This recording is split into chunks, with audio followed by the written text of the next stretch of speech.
Welcome to Cobb TV. I'm Sherry Kell. Joining me this afternoon is Chairman Mike Boyce for his weekly update. We had our day meeting this week. Yes, we on did. Tuesday, a Board of Commission meeting, and we did some good business. Would you like to highlight a few things? Well, probably the biggest one is that we're discussing the police chief, and I think this is a great opportunity to again explain that nothing comes before the board before it's time. I want to make sure that I honor my commitment to the commissioners is that there are no surprises. When I bring something to the agenda item, I want to make sure that they've had a chance to look at it from all different angles and discuss it. And so what's happened now is that first of all we had 5 really great candidates, and that makes it tough. Right. I mean, the differences between them was so small. They all brought their own strengths, their own creative ideas, but we had to make sure that whoever we appointed or recommended for, we're going to look at and would want to bring aboard is somebody that's going to, maintain the great program we have right now in public safety. So we have evaluated all the candidates, but the process is the county manager makes the recommendation to the board through me. Right. And as you all know, Rob Hosack has only been on board for a couple weeks, and it was only fair to him that he interview the candidate that we thought that would best suit that need, because he's in fact going to make the recommendation. So Rob met with the candidate earlier this week, and now he is going to be doing his due diligence.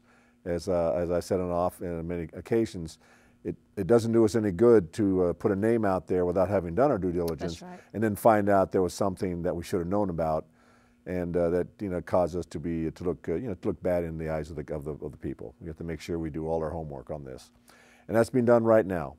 And then once all that work has been done, then there's a process of notifying all the candidates about his recommendation, how he's going to go forward. And there's a process for that too, because some of these candidates, prefer to have made their application to us requiring some discretion. Others don't mind their names being released, so I had to make sure that we meet all that criteria too. And then there's also, I believe, a requirement that the nomination be public for what, 14 days? 14 days, that's correct. Before we vote on it. That's right. So we're looking probably the first meeting in June to do all that. But I'm pretty excited about this because this is the board truly being very, very patient.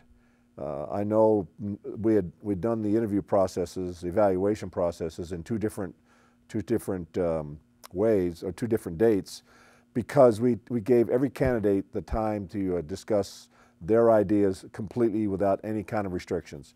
And so the interviews, for the most part, all went for about 1 hour and 45 minutes to 2 hours each. Wow. And we just simply ran out of time the first day we were going to interview the candidates.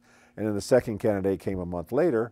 The second interviews, the candidate came a month later because we couldn't get the commissioners together before then. Right. So I just want everybody to know that whoever comes out has been given, looked at from every different way, and when Rob makes his selection known to us and we vote on it, I can assure you we have looked at these candidates and all the candidates thoroughly, and we're very confident whoever comes will be able to take us into the future. Well, it's a very important position for the county. Beyond description. Yeah. We have to get this one right. That's right. Let's be real here. Let's look at the national scene and what's going on out there.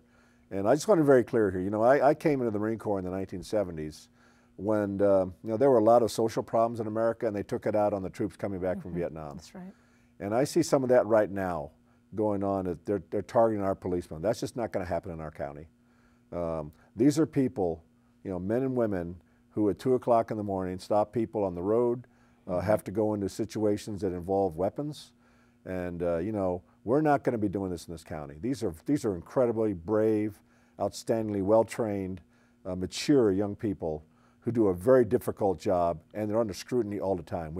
We're adopting, bringing on body cameras for everybody.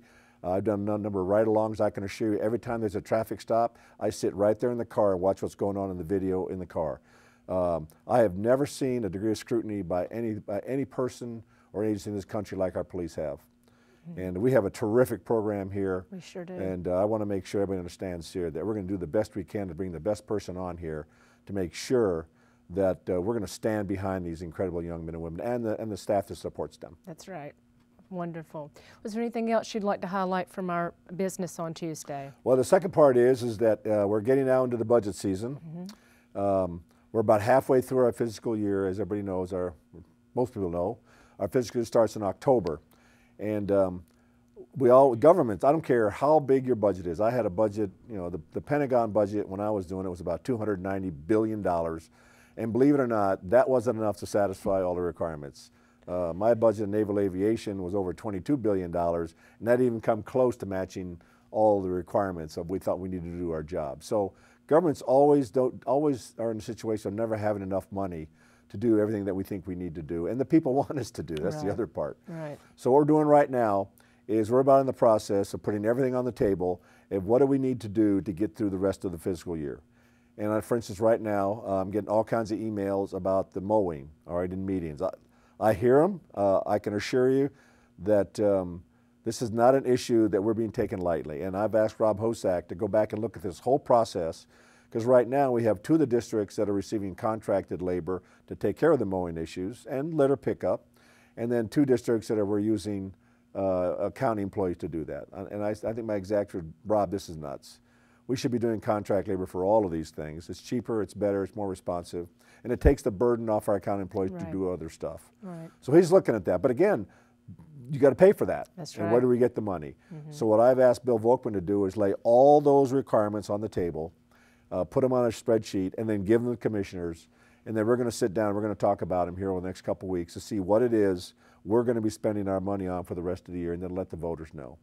I'll be very upfront here. It is highly unlikely that we're going to be filling any kind of personnel slots over the rest of the year. We have a lot of needs, but I think that those are best addressed in 2018. But having said that, there's always an exception, okay? And again, the board members are the ones that can bring it to the board. I could be overruled on this. I'm very confident and fine with that procedure. That's what this process is all about. That's why I'm doing what I'm doing, getting these programs out much earlier in front of the commissioners, laying it on the table so that we're not doing a hair on fire thing here at the end of the summer for the 2018 budget, but more importantly, still continuing to fund the processes that are a priority in this government through the rest of the year to meet the needs and services of the people. So again, it's a whole new process. I think the board is solely getting the idea of why I'm trying to do this. I can tell you right now, the county employees have figured it out, because they already know that if there's money still in their, in their accounts by the end of the month, there's a good chance that they're not going to be able to spend it. Right. So they're doing what they're supposed to be doing. In my world, you don't save money in the budget process. You spend it as soon as you get it, because if you don't, somebody else is going to spend it for you. Right. So it's all good. Like I said here, it's one of those things again about the duck. People don't see it, all right, because we're doing so well. Your government is running, your public servants are so good that you sort of take for granted. But I can assure you there's a lot of churning going on underneath the water. Right. Speaking of finance, they received a distinguished award this week. Yes, they did. We have, Jim Pearson left us way too early. He did. But he did the right thing. He mentored an incredible set of young men and women up there. And Bill Volkman is now on as the finance director, and we have not missed a step. And this recognition, I know Bill would probably agree with me. This recognition really goes to Jim, right? And it just reflects the kind of a program that he grew over time. And we miss him, but his legacy is still with us. That's right. So that's right. My hat's off to the finance department, all they do up there, and I know they'll continue to do great things in the future. That's right. Was there anything else you'd like to highlight? Yes, I want to wish every mother in America and Cobb County a happy Mother's Day on Sunday. As I told you last week, I'm sorry to see you go, but your children are always going to be there. That's right. And mothers, I think, have the most difficult job in the whole world, and they get it done better than any guy could ever do it. So my hat's off to all the mothers. I know you don't take your moms for granted, but I could not be more pleased with my mom. I know if she was with me today, she'd be very proud of what she's done with me. Right. It's just like, no, you're proud of your children, and your children will appreciate what you've done, the sacrifice you're making for them. Well, thank you. Well, we appreciate that. Well, with that, we will see you next week. I'll be here. All right. Have a great week. You too, and happy Mother's Day. Thank Sherry. you. You bet.